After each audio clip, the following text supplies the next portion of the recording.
자, 예외 처리 계속 진행할게요. 오전은 이제 요 내용까지 진행하고 마무리를 할 건데요. 아까 exception이라는 클래스가 에러 상황을 정의하는 자바의 최상위 클래스라고 했었죠. 클래스예요, 클래스. 자바 안에 내장되어 있는 클래스예요. 그러니까 이걸 상속받아서 우리가 뭔가 만드는 것도 가능해요. 자, 그래서 에러 상황을 내가 직접 정의하고 싶은 거예요. exception이라는 이름의 클래스를 상속받는 나만의 에러 클래스를 만듭니다. 그럼 얘가 생성자를 갖고 있거든요.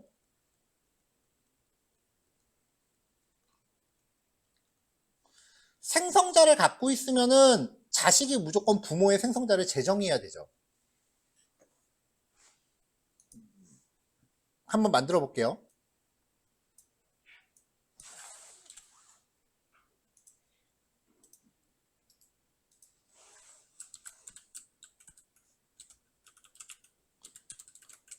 자, myError라는 이름의 클래스를 만들었단 말이에요. extends exception을 상속받아요. 재정의할 게 없네.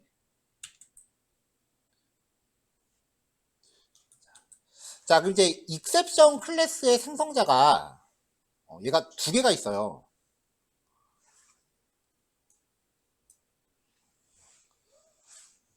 특별히 뭐 재정의를 안 해도 지금 에러가 안 나는 거 봐서는 제 비주얼 스튜디오 코드가 이상할 수도 있어요. 자, 얘가 생성자를 갖고 있는데 생성자가 문자열 파라미터를 받아요. 그럼 이제 원칙적으로는 이걸 상속받으면은 부모의 생성자를 호출해 줘야 되니까 내가 파라미터 받아서 부모한테 토스해 주는 게 기본이잖아요.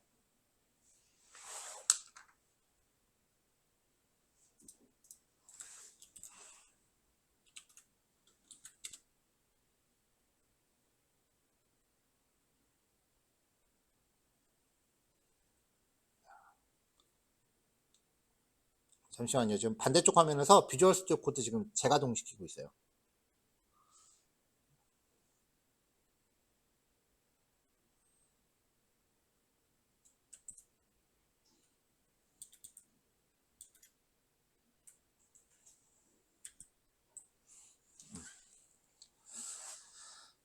자, 특별히 뭐 생성자를 재정의하라는 빨간 줄이 안 가서 이건 직접 넣어줘야 될 것 같은데, 얘가 그 exception이란 클래스가 어떤 생성자를 갖냐면은 에러가 났을 때 이제 우리가 아까 e.getMessage 라고 했을 때 이제 에러 원인을 알 수 있다 그랬잖아요. 이때 리턴해줄 메시지라는 값을 생성자로 받아야 돼요. 그러니까 아까 앞에 코드 보면은 에러 났을 때 e.getMessage라고 해서 에러의 원인을 우리가 리턴 받아서 출력을 해줬었단 말이에요. 얘가 리턴할 메시지라는 멤버 변수를 생성자로 넣어줘야 돼요. 자, 다시 가서. 그래서 이 클래스의 객체를 만들 때 에러 메시지를 생성자 파라미터로 받아서 부모한테 전달하게 하는 생성자를 하나 만들고요. 근데 매번 이거 에러를 발생시킬 때마다 에러 메시지를 파라미터로 넣어주는 게 조금 귀찮을 수 있어요. 그래서 생성자를 없는, 파라미터가 없는 생성자를 하나 오버로드를 해요. 전에 메서드 이야기할 때 system.out.println이라는 메서드로 설명을 했었어요. 파라미터의 유형이 다르면 똑같은 메서드 여러 개 만들 수 있다 그랬죠. 파라미터가 다르니까 생성자가 이제 공존하는 거예요. 그럼 얘는 파라미터가 없지만 부모 생성자를 호출할 때 여기서 그냥 고정된 문장을 넣어준 거죠.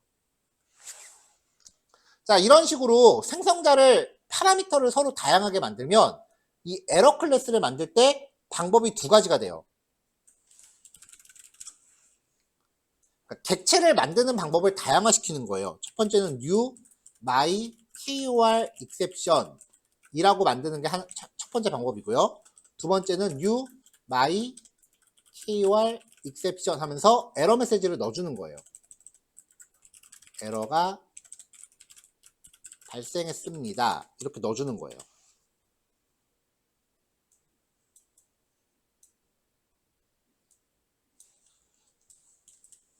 첫 번째 방법으로 만들면 파라미터가 없는 생성자를 호출하기 때문에 국어 점수가 범위를 벗어났습니다 라는 내용을 부모한테 전달하는 거예요. 그럼 에러 메시지를 이렇게 감지를 하겠죠. 두 번째 방법으로 객체를 만들면 에러가 발생했습니다 라는 파라미터를 얘한테 보내서 그 메시지를 다시 부모한테 보내는 거예요. 그러니까 상황에 따라서 이 메시지라는 멤버 변수의 값을 처음에 다양하게 설정하는 거죠.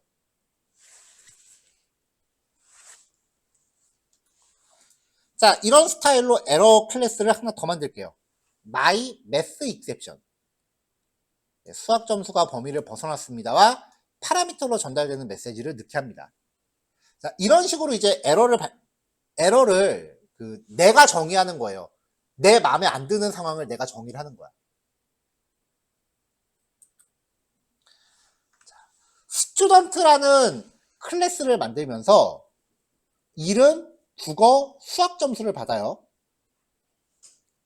생성자는 뺐습니다. 코드가 너무 길어질까봐. 이름에 대한 getter, setter 추가했고요. 국어 점수에 대한 getter, setter 추가하면서 setter를 조금 바꿨어요. 우리 전에 이런 거 처리했을 때 국어 점수가 범위를 벗어나면은 0보다 작으면 강제로 0으로 바꿨었고 100보다 크면 강제로 100으로 바꿨었죠. 근데 여기서는 범위를 벗어나면 그냥 짤없이 에러를 내는 거예요. throw라는 구문은요, 에러 클래스의 객체를 만들어요. 얘가 지금 exception을 상속받는 클래스죠. 이 구문은 이 위치에서 강제로 에러를 발생시킵니다. 그러니까 여기가 실행되면은 여기가 에러로 인식되는 거예요. 얘는 실행되기만 하면 에러야. 자, 그럼 국어 점수가 50점이 들어오면 이 품은 건너뛰니까 그냥 50점이 멤버 변수에 저장되겠죠. 근데 150점이 들어왔다고 가정하자고요. 그러면 이 부분에 걸리니까 스로우문이 실행되겠죠. 이게 에러를 던진다라고 보통 표현을 하거든요. 여기서 에러가 발생을 해요. 그러면 연쇄 폭발이 발생하니까 얘를 호출하는데도 에러가 될 거 아니에요. 그럼 프로그램이 뻗을 거라고요. 그래서 스로우즈를 같이 넣어요. 얘를 호출하는 위치는 my KOR exception이라는 클래스를 갖는 try catch문을 강제받는 거죠.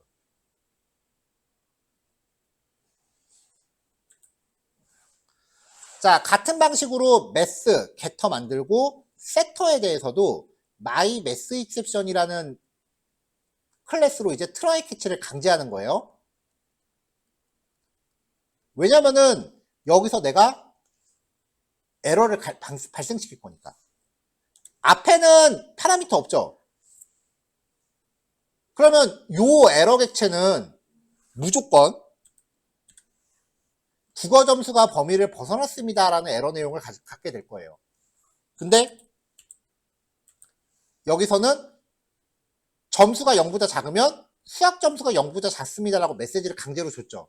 그럼 이게 에러 메시지가 된다고요. 100보다 크면 수학 점수가 100보다 큽니다 라고 에러가 발생하죠. 이게 상황을 좀 더 디테일하게 만들잖아요. 이런 식으로 해서 이제 에러를 발생시키는 거죠. 투스트링 추가했고요. 자, 이렇게 만들고 나면 스튜던트 클래스를 만들고 이름을 세팅해줘요. 그 다음에 국어 점수를 넣어주는 거야. 트라이 캐치는 직접 코딩하는 게 아니에요. 일단 여기를 코딩해요. 그러면 여기가 빨간 줄이 갈 테니까 컨트롤 점 찍어서 트라이 캐치를 강제로 추가합니다. 그러고 나서 전달되는 요 에러 객체를 통해서 에러 메시지를 사용자한테 노출시켜 주는 거죠. 그럼 아까 국어 점수는 특별히 파라미터 안 줬으니까 국어 점수가 범위를 벗어났습니다라는 에러 메시지가 나올 거란 말이에요. 여기서도 set KOR 123점. 또 국어 점수가 범위를 벗어났습니다라고 나온다고요. 마이너스 값을 주건 플러스 값을 주건 고정된 메시지가 나올 수밖에 없어요. 여기는. 왜냐하면 이 my KOR exception은 딱히 생성자 파라미터로 에러 메시지를 조절한 게 아니라 그냥 클래스에 박혀있는 기본 메시지를 쓰고 있으니까요. 근데 수학 점수는 set math 마이너스 1. 그럼 set math가 호출되는 게 다시 가요. 1로 마이너스 1이 들어온 거잖아요. 그러면 이 부분에 의해서 수학 점수가 0보다 작습니다라는 메시지를 내장한 에러가 발생을 하는 거죠. 그럼 여기서 이제 출력되는 게 수학 점수가 0보다 작습니다라는 메시지가 나오게 되는 거예요. 자, 101이라고 점수를 줘요. 그럼 다시 앞으로 가요. 자, 그럼 여기서 101이 들어와. 첫 번째 if문은 통과했지만 두 번째 if문에 걸리겠죠. 그러면 수학 점수가 100보다 큽니다라는 메시지를 내장한 에러가 발생을 해요. 그럼 여기서 에러가 연쇄 폭발로 발생했는데 다행히 트라이로 감싸놨으니까 캐치로 띱니다. 그럼 여기서 나오는 거는 수학 점수가 100보다 큽니다라는 메시지가 나오겠죠. 에러 메시지를 조절하면은 좀 더 사용자한테 디테일한 그 원인을 알려줄 수 있게 되는 거예요. 이게 자바에서 사용하는 예외 처리라고 하는 기법이에요. 이게 예외 처리가 되게 기법이 고급 기법이에요. 자바, 그리고 우리가 이후에 공부할 자바 스크립트, 파이썬에도 이런 거 있어요. 파이썬도 예외 처리가 있고요. 파이썬은 try, except라는 구문으로 존재하고 마지막에 배울 go라는 구문 프로그래밍 언어도 있고 한데 자바는 예외 처리 상황을 강제하지만 다른 프로그래밍 언어들은 이렇게까지 강제하진 않아요. 그래서 자바는 코딩하다가 에러를 대처할 수밖에 없는 상황을 알아서 제시를 해주니까 그냥 프로그램이 시키는 대로만 코딩하면은 알아서 에러 대응이 돼요. 근데 코드가 어떻게 흘러가는지 이제 따라가야 되죠. 근데 자바스크립트나 파이썬 같은 것들은 예외 처리가 강제되는 게 아니기 때문에 모든 에러 상황은 개발자가 사전에 예측을 다 해놔야 돼요.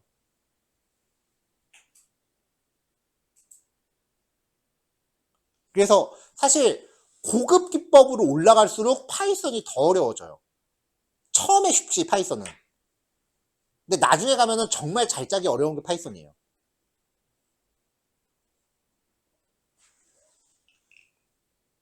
그래서 뭐 이제 파이썬으로 데이터 분석해 보신 분들 아시겠지만 파이썬 데이터 분석 코드 보면은 뭐 if문, 반복문 이런 거 거의 안 나오거든요.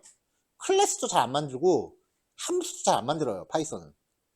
왜냐면 그런 것들이 강제되는 게 아니라 전부 개발자가 알아서 하세요라고 해버리기 때문에 파이썬 코드는 그렇게 서술형처럼 그따위로 나오는 거예요. 파이썬도 잘 짜면은 되게 복잡하게 짜지거든요. 저는 데이터 분석할 때 파이썬으로 클래스 다 짜고 예외 처리 다 넣고 했거든요. 그러면은 진짜 메서드 하나만 호출하면 걔가 내부적으로 알아서 다 자동으로 다 해요. 그런 거를 이제 개발자가 판단하는 게 아니라 할 수밖에 없게끔 이렇게 강제하기 때문에 그래서 자바가 오히려 더 배우기 쉬운 거예요. 따라가기만 하면 되잖아. 내가 나머지 이걸 언제 해야 되는지를 고민할 이유가 없다고요, 자바는. 그냥 흘러가는 것만 놓치지 않고 따라가면 돼요. 하나만 잘하면 돼요. 자, 예외 처리 마지막 실습하시면 되죠. 지금 12시 5분 간 넘었는데 제가 봐서는 12시 30분까지 실습하시면 맞을 것 같고요. 그 다음에 12시 40분까지 휴식 하시면 될 것 같고 오전 나머지 1시간은 오전에 했던 거 내용 다시 한번 복귀하시면은 오전 시간 딱 맞을 것 같아요. 자, 여기까지 할게요.